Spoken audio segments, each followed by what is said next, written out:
Hello and welcome everybody to the Twins Off Daily Podcast, brought to you by twinsdaily.com. How the heck are you, Twins territory? It's been a thrilling week for everybody. I'm happy to be here. I'm your host for tonight's episode, Sweet Lou Hennessy.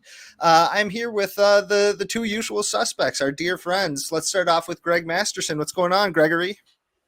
I would like to congratulate Luis Gil on his Rookie of the Year nod. I will not be looking into how he became a Yankee. A lifelong Yankee, from what I've gathered. Yes, since he was like 18, so that's got to be his whole career, right? It's everybody's whole life, right? At this point. Exactly. What do you think, Cody? Luis Gil, thoughts? As a strong Colton Cowser advocate, I'm fuming right now. Colton Cowser was robbed. No, I'm just kidding. I actually do think Cowser should have won, but I mean, I'm fine with it either way. Also, the Vikings are 8-2. That's cool, right? Who? The Rams are 5-5. Greg, do you want to talk about that? You know what? They've got their guns back. Anything is possible. Dude, Greg has been watching football since they wore leather helmets, so I think he knows his ball. The Rams were the first teams ever to have a helmet logo. Really? Yeah, they were painted on the leather helmets, and they've cool. used basically that same exact design their entire existence ever since. It's a very simple design, so it makes sense why it was the first one. But yeah, the Rams actually did paint on ram horns onto the leather helmets, and they were the first to ever do it. Is it true? Is it true that you met Night Train Lane? I heard you met him before. Yeah, I was actually the one who set Jack Youngblood's leg back into place after he snapped it during a game and went back into the game. So wow, that was you. Yeah. I knew you had a background in medicine, but I just didn't know it went that far. Dr. Gregory Masterson. Well, now that we have our football talk out of the way here, let's jump on into our walk-off question that we'll be trying to answer later in today's episode. So in honor of the Baltimore Orioles, Cody's beloved Baltimore Orioles, they announced recently that they are moving the left field wall in a considerable amount of feet, which they just moved that one back a few years ago. So they're changing their dimensions yet again. And is it going to give a competitive advantage? We'll just have to see. But the question for you today is, if you could make some sort of either obstacle or dimension changed to target field to gain a competitive edge, what would you do? What would you propose? I think there's a lot of different ways you could go with this. I mean, baseball has kind of tested these obstacles throughout their 100 whatever years it's been around. I mean, if you think about what was the name of the center field, the little hill in Houston. Yes. There's stuff like that. So think about it. What would you do to target field? We'll see what we can come up with later in the episode here. But for right now, we're going to boogie on over to our big inning topic. And of course, we're dealing with a lot of off-season topics. Let's start off with talking about a pretty important week for some, kind of marginal decisions for the Twins and the rest of Major League Baseball this week. Greg, correct me if I'm wrong here. Tuesday afternoon. Tuesday Maybe afternoon. Before you guys listen to this. Potentially. Tuesday afternoon was when teams need to make their decisions on which players they're going to put on the 40-man roster to protect them from the Rule 5 draft.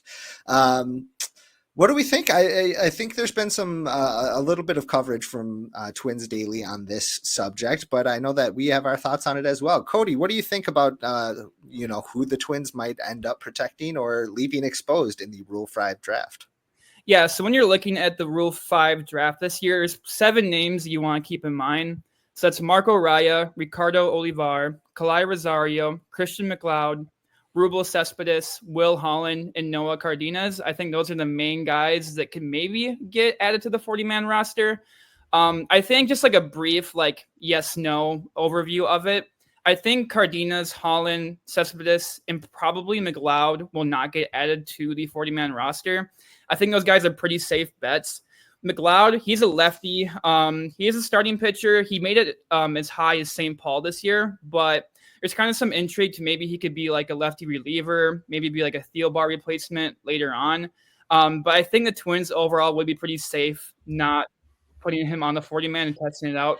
Kind of like last year with Deshaun Kersey, like there was like will a team add him, won't a team add him? I think it's kind of a similar vibe with McLeod, but I think overall they'd be fine. So that leaves us with 3 names. Marco Raya, 100% chance he's being on the 40-man roster. I think Raya can make starts for the Twins as early as like midsummer this year. So I would look, forward to him being on the 40-man.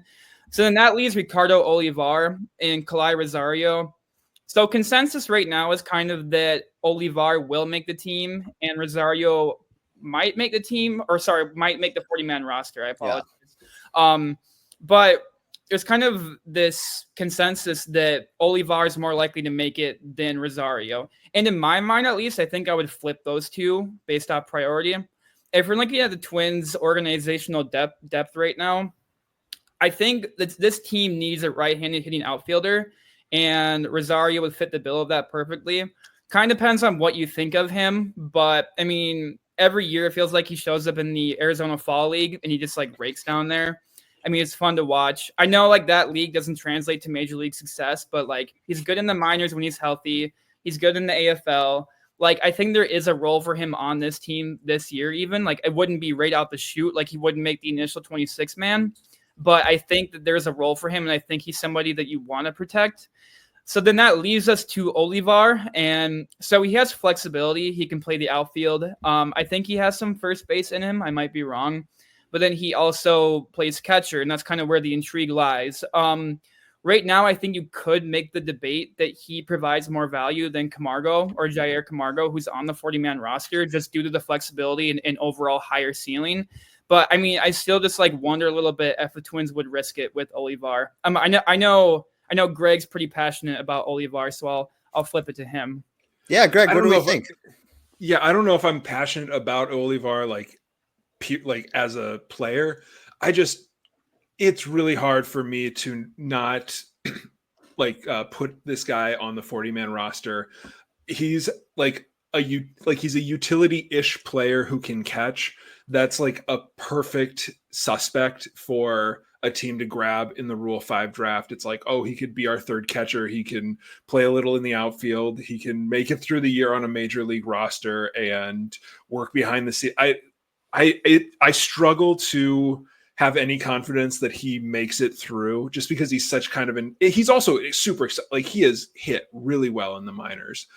He just seems like such an exciting piece that a team would take a chance on, and probably he could make it through the season if the team thinks that he is a major league caliber player.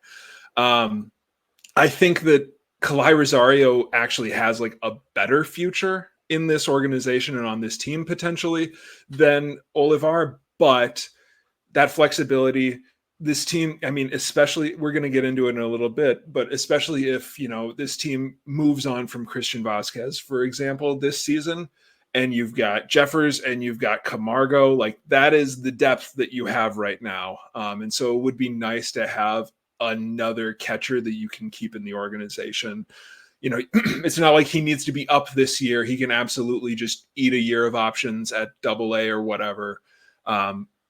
Which is why I feel like he's a much more of a lock to get taken than Rosario, but I would really, really be disappointed if Rosario also does not get added. I also want to say Christian McLeod is another one of those guys just on a role basis where it's he's a left-handed pitcher. You can stow that guy. He's a 24-year-old.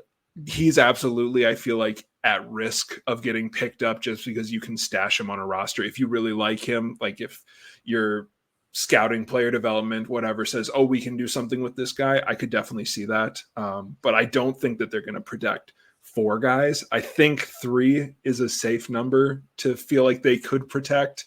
But that's kind of just where I stand on that. Yeah, and if you're looking at McLeod too, it's the Twins have McLeod and Hedrick and Brent Hedrick right now. So it's does that become redundant? I also wonder with Olivar and catcher, is he a catcher in the sense that Williams Astudillo was a catcher and Kyle Farmer used to be a catcher, or is he like actually somebody you would seriously consider as a catcher going forward? Easy. Watch your mouth with Williams. Continue. My apologies. But right now, I think I would go with Raya, Rosario, and I think I lean more towards the Olivar will get protected. So those are my three that I think will get protected. And as of right now, I believe the Twins, you said five spots on their 40-man roster. 5 spots on the 40, 35 right now. Okay. Yep. Well, that's interesting. With the Christian McLeod part of, maybe another team sees, oh, he's a left-handed pitcher. We don't necessarily have a ton of lefties in our big league depth chart here. You know who that sounds like? That sounds like the Minnesota Twins. You know what I mean? Like they're a team that's going to be looking for a lefty arm like that, or in a position to try to go out and acquire one. So it'll be interesting to see whether they think like, we think he can slip through, or no, we think another team is in a similar spot to us and values him higher. Which, if that's the Tampa Bay Rays, I would be very scared. Nice. And any other thoughts on the Rule 5 or protecting guys therefrom? Do you think the Twins that will select anybody will try to stash anybody themselves from another organization? If I'm right, the Twins have not. Derek Falvey specifically has not picked anybody in the Rule 5 draft, and I believe you have to go back to like 2012 for the last time the Twins at all picked anybody. He picked Tyler Kinley, right? Tyler Kinley. Oh yes. Mm-hmm. And right. Ryan Presley, I believe, wasn't he? Yeah, but that was pre-Falvey. Sure, yeah. I just didn't think it was 2012. Okay. Anyway, anywho's it. But you don't think that they'll try to stash anybody themselves? No, like if it's somebody, it's a reliever, and I just don't see them doing that. It's like every year with the Falvey regime, like it's going to be a reliever or bust, and I just don't see them doing it. Yeah, especially in the bullpen, they value being able to keep guys fungible and like cycled through the majors and the minors. That's such a big part of their game plan, or at least it has been. Maybe they start changing things, seeing as how it didn't exactly go so well last year. But okay, well, now that we're done talking about that, why don't we jump on into the exercise that a lot of Twins daily writers have been going through the last week here, and that is playing GM for the Minnesota Twins. We should say that on twinsdaily.com you can go. There is a actual, I think they call it the GM blueprint tool. So you can test it out for yourself. It's a spreadsheet that comes up, and you can input free agents and what you think guys will be paid. And it kind of tabulates everything and gives you the payroll for your given blueprint. So a handful of us at Twins Daily went through this exercise, and mine has already been published. I believe Greg's is coming later this week. And Cody decided to jump on in this exercise to entertain you all on today's episode. So, Greg, who are we starting with? Whose blueprint are we going to check out first? Ooh, let's see who gets added to the. It's Lou's. Okay. I guess we're starting with Sweet Lou, the one who's been published. The Sweet Lou print, as we call it. My game plan here,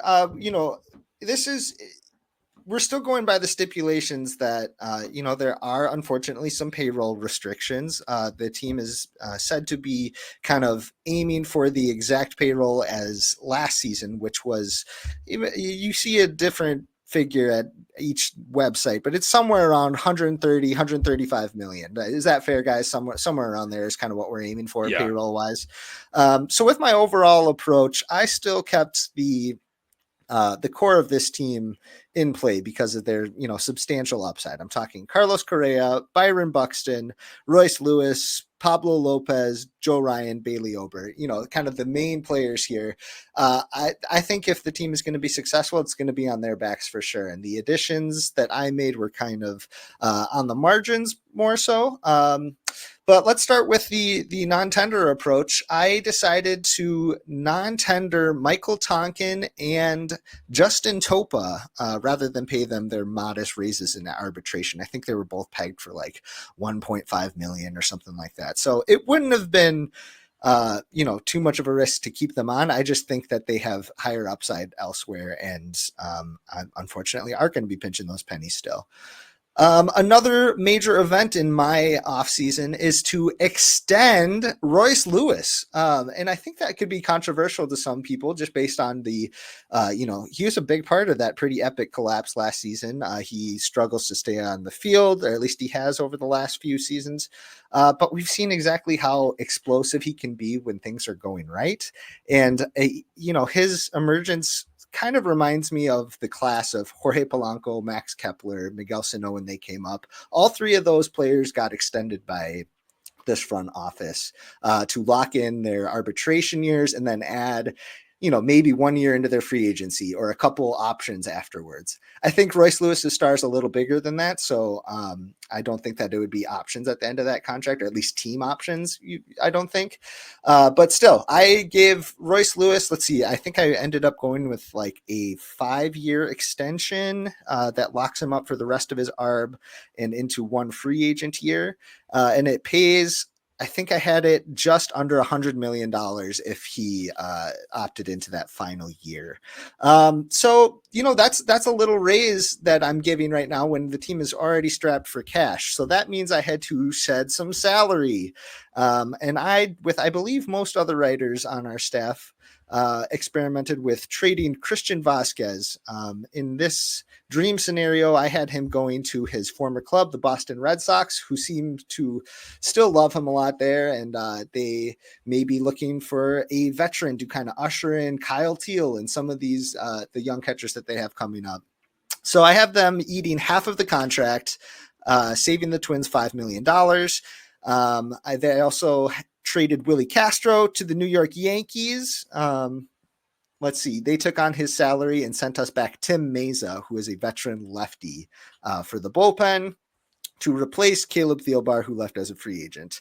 Next, I flipped Chris Paddock to the New York Mets, and I included Rubel Cespedes and Cody Larson for in exchange for them to take the entire contract. I did not look up that Rubel Cespedes is one of those guys that needs to be added to the 40-man roster. So that kind of muddies things, but this is all for fun. We're going to skip over that stuff. As far as free agents go, I added Josh Bell to play first base. I think that he could be a really fun replacement for Carlos Santana. He's a switch hitter, and he absolutely killed it in the second half of last season, where he went on like an absolute tear with like an 885 OPS and a 145 WRC plus, meaning he was 45% better than average in that second half of the season. I was very encouraged. He's a big power bat. Like I said, he can hit from both sides. Not much of a fielder, but so that might be a little bit of a shock for some folks. But at first base, cycling with Jose Miranda, maybe Ed Julian, I think that could be a really fun little rotation of guys. Let's see what else. I brought in Jacob Stallings, who is a veteran catcher, to be a true backup to Ryan Jeffers for $2 million. And the last free agent move I decided to make was to reel in Shane Bieber, who is a former Cy Young winner, and he is going to miss the first half of this season. I said the Twins should go out and try to sign him to a backloaded, 2-year deal, kind of like they did with Michael Pineda a few years ago, where you're not, anything you get in the first year is kind of gravy, but you're only paying him peanuts. And then for that second year, you really want to see him turn it on. I don't know. I feel like this front office loves seeing kind of, high caliber pitchers a year or two before they're set to hit free agency, and kind of bring them in, test them out, maybe extend them, maybe give them the qualifying offer. Shane Bieber's a little different because of his recent injury history and the fact that he's going to be out for literally the first half of this season. But I think that's a similar bet that they would like to try to make. And I think that it would make, if it goes well, that would pay huge dividends to have him, potentially leading a starting rotation with Pablo Lopez, Joe Ryan, and Bailey Ober going into a postseason. That would be pretty exciting. And I think if things go sideways this year, I think there's going to be a lot of dismantling anyway. So this could be the kind of investment that I would make in the kind of short to medium term. And scene. What do you guys think? What did you like? What didn't you like? Let's start with you, Greg. Oh, I think it's great to bring in a an injured, formerly great pitcher. I think that's never led the Twins astray before. Yeah, I guess in terms of like the numbers, I don't know what a Shane Bieber contract would look like. So you said it was 4 and then 17, was it? You said? Yeah, and even that, I'm not sure, because it would have to be enticing enough that he, would theoretically want that second year, or right. But then it's kind of a balance of Twins trying to balance their budget. Anyway. Yeah, I like the idea. Like you say, 17 the next year you can opt in, and then if he opts out, he's probably worth a qualifying offer at that point, and so that story kind of writes itself. I think that's a creative kind of pillow contract that we've seen them like to do. The fun thing about these is that you just have no idea how feasible half of it is. Yes. I don't know. What was it? The other thing? Royce Lewis. I'm not extending that man. He refuses to play second base. No. Yeah, I've thought about like what an extension for Royce Lewis would look like, and I also I really don't know like what it would take because he is a Boris client, whatever, to buy out a year of his free agency, just like a single year. I'm interested in that. I just don't know what that would end up looking like. So I would not extend Royce because I just need that guy out of Minnesota. No, I'm just kidding. I'm just feeding into it. No, I mean, I just don't think it's really plausible given the Boris element. I just feel like that makes it like a non-factor. Like that makes it just. It's like there's a stigma around Boris guys where like extensions are not going to happen. You know what I mean? That's just like it's hard to navigate that. Could be. We've seen the market kind of respond to the Borisification of everything with the pendulum swinging this past offseason. So who knows? It's a very fair point for sure. He does have a reputation for not wanting his especially star clients to sign an early extension. He wants the big What if we can give him a 3-year deal with opt-outs? I like now that. we're talking. Now we're talking. I want to say deal with opt-outs that just puts him back in arbitration every time because he still has team control. That would be the worst contract ever.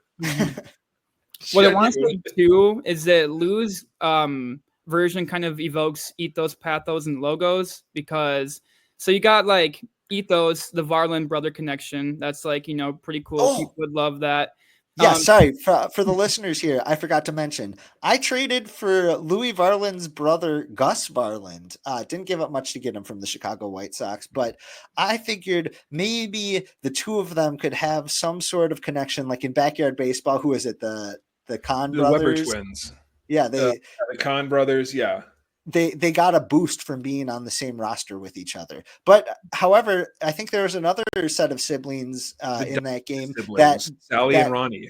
Yeah, their stats got cut when they were on the same roster. So I'd flip that coin. I'd see if Gus and Louis can make it work together in the Twins bullpen. So I'm sorry, continue, Cody. Well, and then when they get optioned together to St. Paul, they can live back home with their parents. It's affordable. Yeah.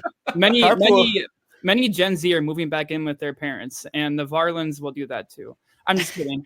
But pathos, pity. Like I see Deshaun Kersey and Austin Martin and Edouard Julien having prominent roles, and that makes me kind of sad. Yeah. And then logos. I mean, a lot of your moves make a lot of sense. I mean, I love the idea of bringing in Josh Bell. I think he'd be a really good Santana replacement. Overall, I mean, like I think your tender, non-tender list makes a lot of sense. Sending Vasquez away for the $5 million. So yeah, no, I think your version would be pretty nice. Besides, go ahead. For both of you, gut reaction, no big dive or anything. How many wins do you think this roster gets in a full season? Like 86. Okay. Yeah, 86 was going to be my number too. All right. Nice. I like Stallings as a backup. I think that of like that from that class of catchers, I think Stallings would be a good one to get. And I also, I was going to say, I do not agree with non-tendering Justin Topa. I think that there still is something there that's worth the 1.5. But I think those are That's my last comment. There could be something there. Okay, so you guys thought 86 wins each, and I thought I think I had them pegged for about 114. So that brings the average up to like what 90 something. No, I'm joking. Power of friendship. But hey, I'll take 86 wins. I think that sounds competitive, given these stipulations. But why don't we move on to somebody else's bracket here? I'm sick of talking about my work.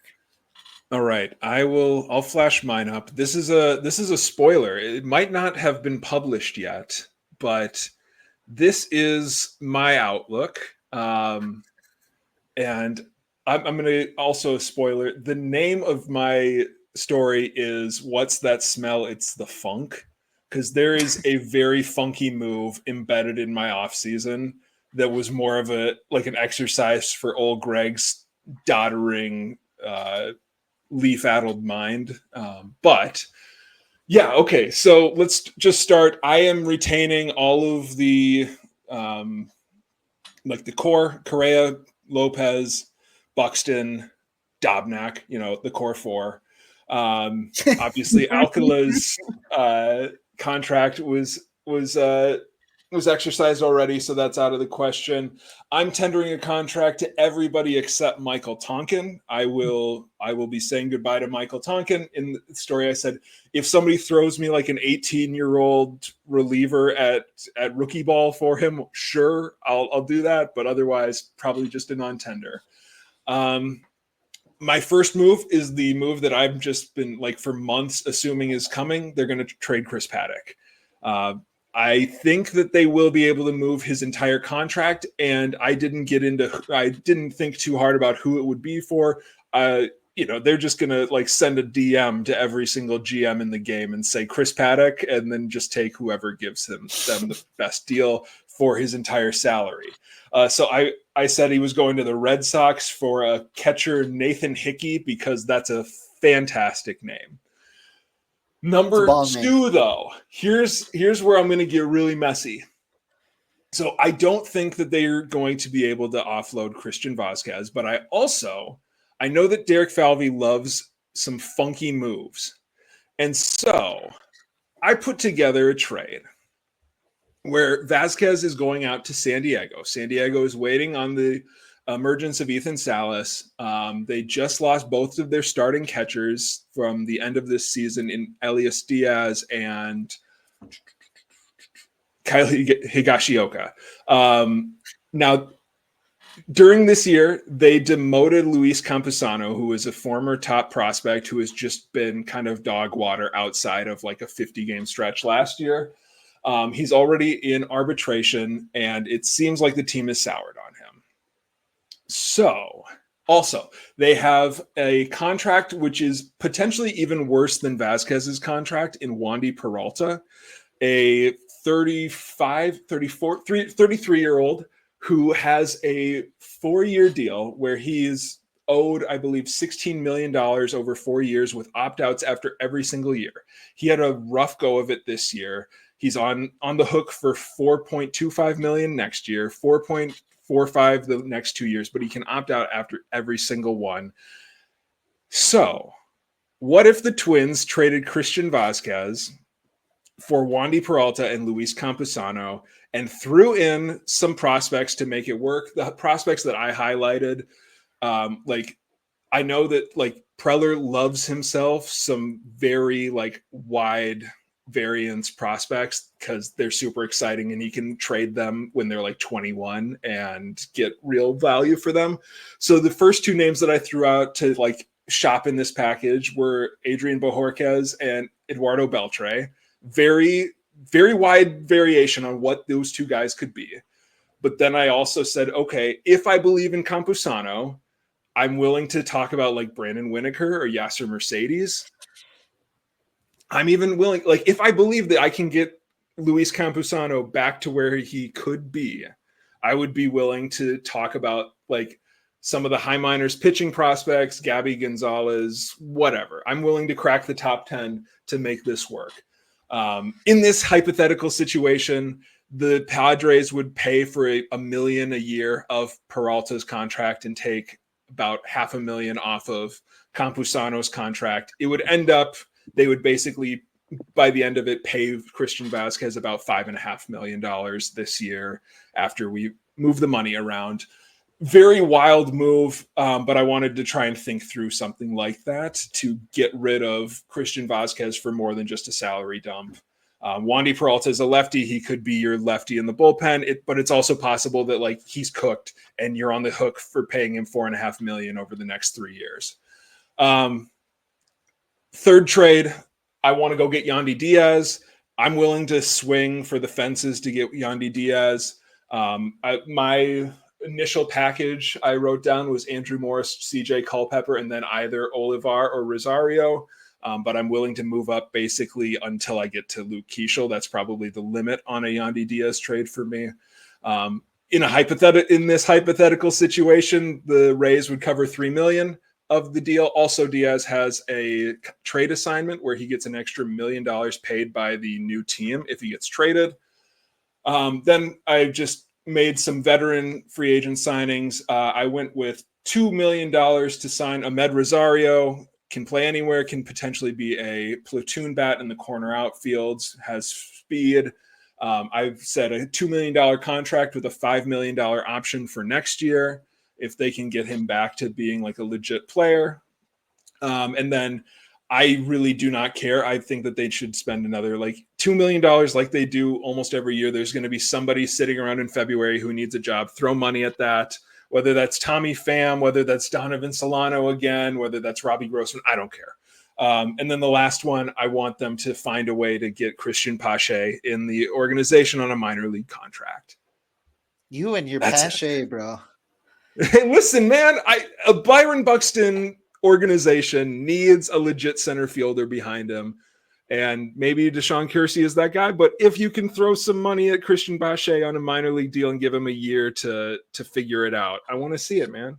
Yeah, you know what? I'm fine with any minor league deal. As many as possible. Everybody. You bring them on in. That's fine. That's fine.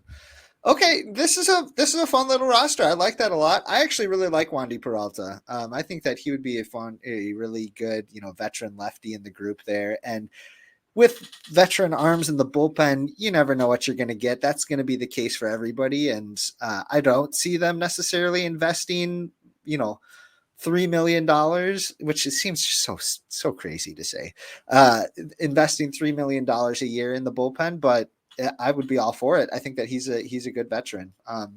Love the trade with the Padres. I think that one's pretty fun.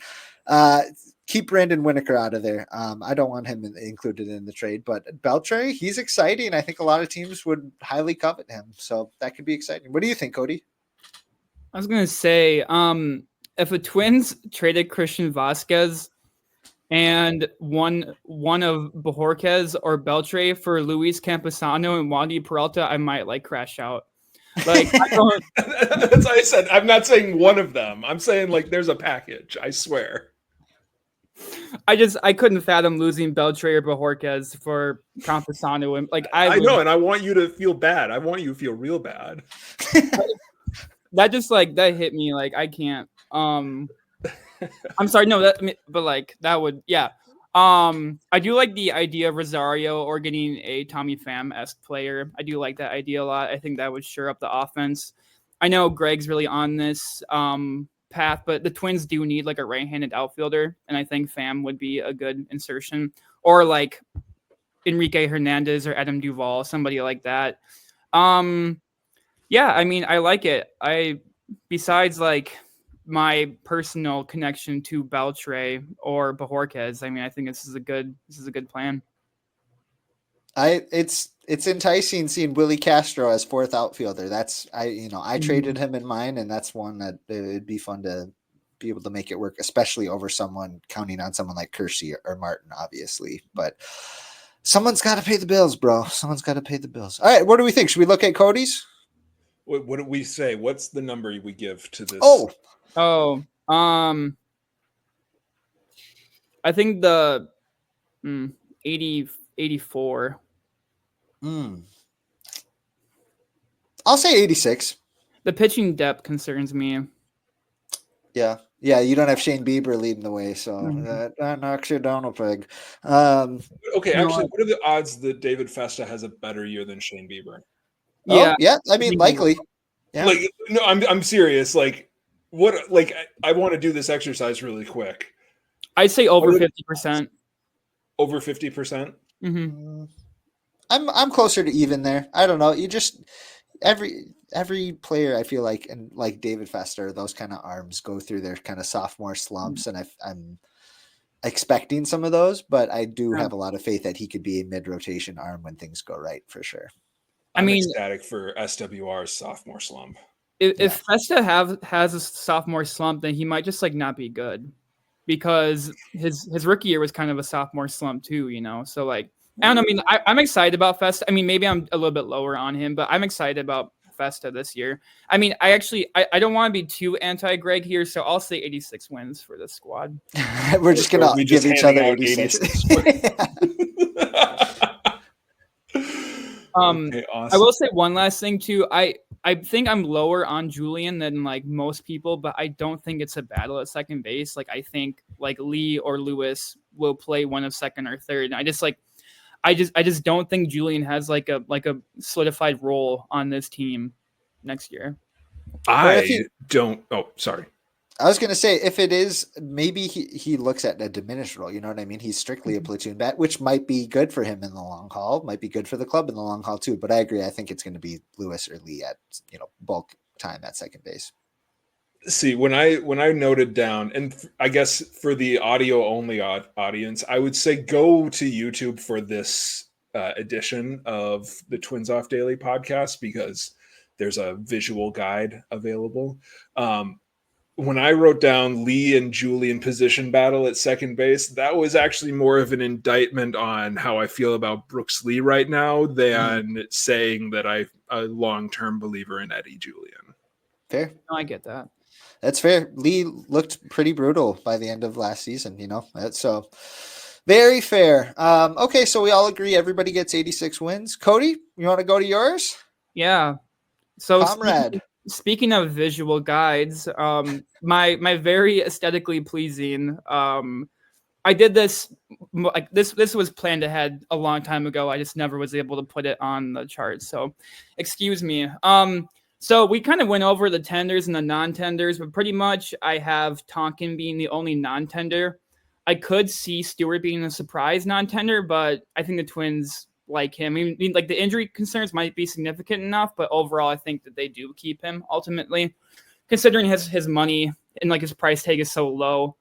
So the first real consequential move that they make is they trade Chris Paddock and CJ Culpepper to the Red Sox for left-handed reliever Brendan Bernardino and a low A pitching prospect.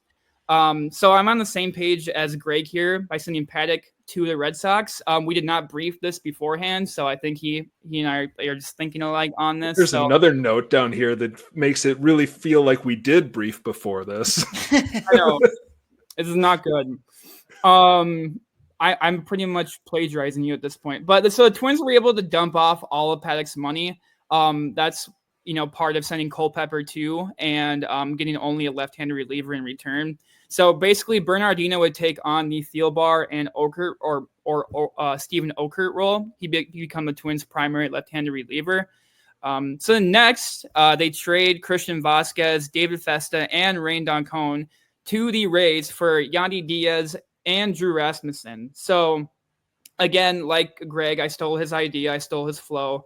I think that Yandy Diaz will come to the Twins, be their full-time first baseman. We discussed this a lot last episode, but like I'm really hyper fixated on that idea.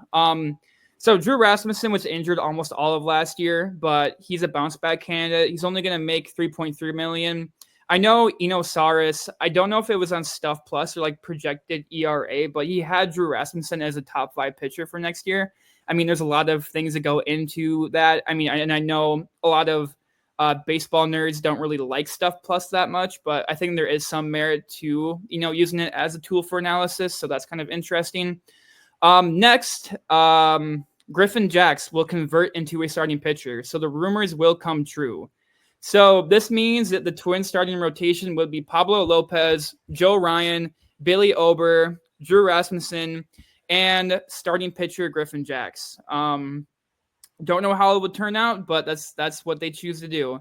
Jeremy Zoll comes in and is like, "Yep, we're doing this." So, and then they will sign James McCann to a 1-year, $1.5 million contract. If you remember last year, he got hit in the face. He broke his nose. He stayed in the game. The Twins need more moxie. Rocco Baldelli. So they will sign him. He's a tough guy. The backup catcher to Ryan Jeffers. He's going to post like a 75 WRC plus, but it's fine because he's a backup catcher, and he's still better than Jair Camargo. So then the final payroll is around 131.6 million. So probably 1.6 million too high. But overall, they get rid of Tonkin, Paddock, Vasquez, Festa, and Doncon, and Culpepper. And then they bring back Bernardino, Yandy Diaz, Drew Rasmussen. They convert Griffin Jax to a starter, and then they sign James McCann to the illustrious 1.5 mil contract. Very nice. I think somebody should punch Rocco in the nose. Yeah, like what's he gonna do about it? Talk about I don't know, like he understood why the guy did it from like an emotional aspect. Like, okay, you know. I think it's gonna be difficult unless like the Rays probably have to be really sold on David Festa and Rain Doncon to make this work in terms of like a salary swap for Diaz and Vasquez, I think. And Drew Rasmussen, obviously. I think I would sign up for that though. Twins, I don't know, man. I don't know. I want Yandy Diaz really bad too. I'm trying to think how I feel about this trade. Well, because like initially I went Vasquez, Festa, and Luke Keisha just to like really make sure that it was, but I feel like that was too much. But then I'm like, also, am I being a homer right now? Like, am I overvaluing these guys? So I think if I could redo it, I might have a higher prospect than Doncon, even though he had a nice year last year. So maybe if it was like Vasquez, Festa, Keisha, like, because the money still works out. Obviously, it's the same idea. Yeah, I mean, I would do this honestly, but I'm ecstatic for Rain Doncon to turn into another prospect or like a MLB player in trade. I'm waiting on that. I'm super excited for that to happen. The Manny Margot trade ends up being a victory. I'd peg this team for about 86 wins, I would say. So right around there. You know, I think it's about an 79 win team. Okay, but think about the starting rotation, though. Like I said, like that is a legit starting rotation. A starting rotation of Griffin Jax, Bailey Ober, and Joe Ryan. I am having post-traumatic stress disorder right now. Who's going to be the last? Sorry, if when Drew Rasmussen, what are we going to get? John Gant at the end of this rotation? Maybe Kyle Barraclaw. Yes, when Griffin Jax gets demoted Charlie back Barnes. to the bullpen in April, Vance Worley will come up and he will take the role.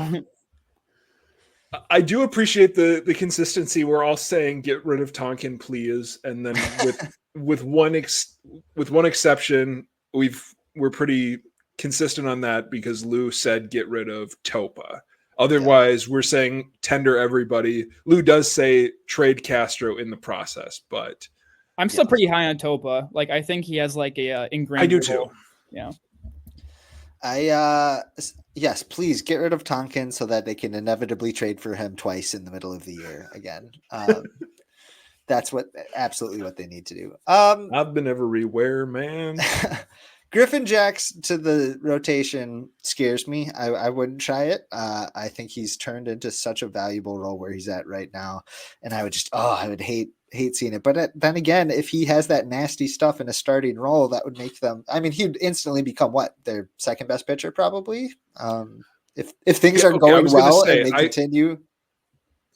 Yeah, I was going to say, I put up a poll on Twitter this week, and it was like a 45-55 split. People who thought that Griffin Jax would be a top 3 pitcher in this current Twins rotation. 45% said yes, about 55% said no. And if you thought that it was above you, he would be third or better, you were much more likely to say yes, move him. And if you were below, you'd say don't. I don't know if I could like how much confidence I would have that Griffin Jax could be one of the top 3 pitchers on this team. I mean, to start the season off, he'd be number 4 because it would be Lopez, Ryan, Ober, some iteration of that. I mean, Lopez would start opening day, and then they would do Ober, Ryan, 2, 3. I think Jax would be number 4 to start the year off. You know what, Cody? Let's join ours together. We'll sign Shane Bieber for the second half of the year. Griffin Jax can be in the rotation for the front half, and then transition back into the bullpen when Bieber. This is perfect. That just added another dozen wins to our team. I'm guessing. Well, I mean, Rasmussen's arm is going to go out too, though, so you might want to keep Jax in the rotation. Yeah, that's a good point. That's a good point. And are you sure that Kyle Boddy hasn't personally snipped Brennan Bernardino's UCL himself after Driveline took over the Red Sox pitching development? We don't know that. I heard that it wasn't Kyle. I heard that it was Craig Breslow himself, actually. Just took the knife straight to his UCL. He's jealous of a lefty who can pitch better than him. Yeah. It's got to be it. Well, this is fun. Please, listeners, let us know what you think of our blueprints, or for mine, the sweet blueprint. Let us know what you think. Whose do you like best? Whose do you like worst? We would just like to know all your thoughts on our beloved blueprints here. But before we take off, let's jump back into our walk-off question, which was, what dimension change or obstacle would you include to the field dimensions at Target Field to gain a competitive advantage? If I were the Twins, I think there should be a constant hill of dirty snow in center field that is just in play, and it's part of the game. So you have to be Buxton. It could be padding for Buxton. He can dive into the snow to try to catch these things, have a gentler landing. I don't know. That's where my brain's going. Greg, Cody, do you guys have any ideas? I feel like if there's a pile of snow, it's eventually going to be that ice thing. Have you ever jumped into an ice pile? Like, it's over for Byron Buxton if that's the case. Yeah. I once ran out of a sauna straight into what I thought was a snow pile, and it was an ice pile. So I jumped up and just body slammed into it. It was the worst experience of my life. I don't know. I think that they should bring the baggie back, and they should bring the trees in center field back, and they should bring Tom Kelly back, and they should bring back the pinstripes, and they should bring back Kent Herbeck and the Dome Dog Puckett, and the Dome Dog, and the curtain, all of those things. No, I was joking around earlier this week. I think it would be funny if there was a fence on the field that behind that fence was a second fence, sort of like what you've got going on in Baltimore right now, where you've got the fence and then you've got kind of some room before the stands. I think that area should be in play, and there should be a small door that you can crawl through to get in there. I think that would be great. I also just think that there should be a hole. A hole. There should be a hole. Yeah. I think it would be awesome to have a baseball field that has a hole. Not like a 20-foot drop or something. Yeah, there's pillows at the bottom, whatever. I think it would be awesome if baseball players always had to be aware of, the fact that they might accidentally step in the hole. Dude, Buxton he has no chance. He's going down absolutely with all these obstacles. Buxton is going to run over the hole and pause in midair and pull out the sign that says help, he's Wile E. Coyote before plummeting down 20 feet. Cody, what do you think? Do you have anything that you would add to this list? Yeah, bring the trees back. That huge milk jug that was in right field at the Metrodome. Yes. Just keep the same dimensions and everything. Just find somewhere to put that at Target Field. Probably would be by gate 34, I'm guessing, over there. But that's an idea. The right field wall where it's a scoreboard, you take that off and then you put in the Metrodome tarp there. So when the ball hits off it, it's it just dies off of it, the baggie. The baggie. Yep. Sorry, I was too young for it back then. That big beige wall in left field, that's now in play. Balls hit off that are now in play. Also you're talking the limestone. Yep, the limestone over there. That's in play. Also, like in right field too, like you could put like the home run, like you could put it below the scoreboard. So if a ball hits the scoreboard, it's a home run. If you know what I'm talking about. Yeah. Okay.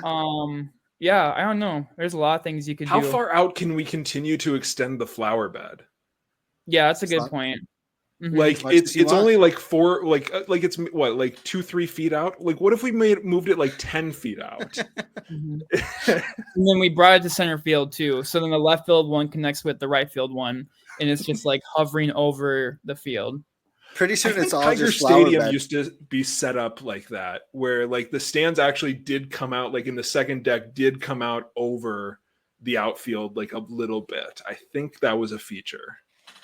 Well, bring it back, baby. Hey, these would be fun. This would be kind of fun to see in this. I have one more too. Okay.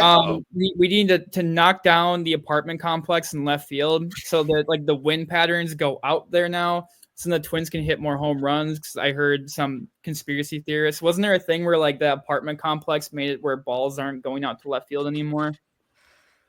Isn't that a thing? As good as mine, man. I don't know, but all I know is I would feel so bad for poor Austin Martin, who would get his house torn down. Yeah. Sad. And Cody, you just want to de-house this guy. We need less. We need less unaffordable housing. We just need less housing. Mm-hmm. Why don't we just tear down every apartment complex and put a parking lot there instead? Right? Okay. And a Costco. This is some good food for thought. This is some good food for thought. I think we might need to take this off the podcast to talk about some of our big sweeping policy changes here. Could the chicken bake be at Target Field? The what now? The chicken bake. What about Costco? The double chunk chocolate cookie? Should the Twins sign Big Justice? Who would win, Big Justice or the Rizzler? Oh dear. We lost the plot. We lost the plot, team. We lost the plot. Rocco Baldelli rizzed up. Never mind. Okay, I'm done. What do we think? Should we sign off? Baldelli, the new Rizz King. Derek Falvey rizzed up TC Bear. I hate that this is going to be the name of the episode. I hate that that's inevitably where this is going. Well, okay, sorry. Before we log off, what should the title be? Is Rocco Baldelli the Rizz King? I think that's the thing to beat. I think that's the name to beat. All right. Well, I'm going to shut this down before it gets even further off the rails. Thank you so much for listening to this edition of the Twins Off Daily Podcast. For our friends Greg Masterson and Cody Schoenman, I am Sweet Lou Hennessy, and we will see you next time. And stay sweet!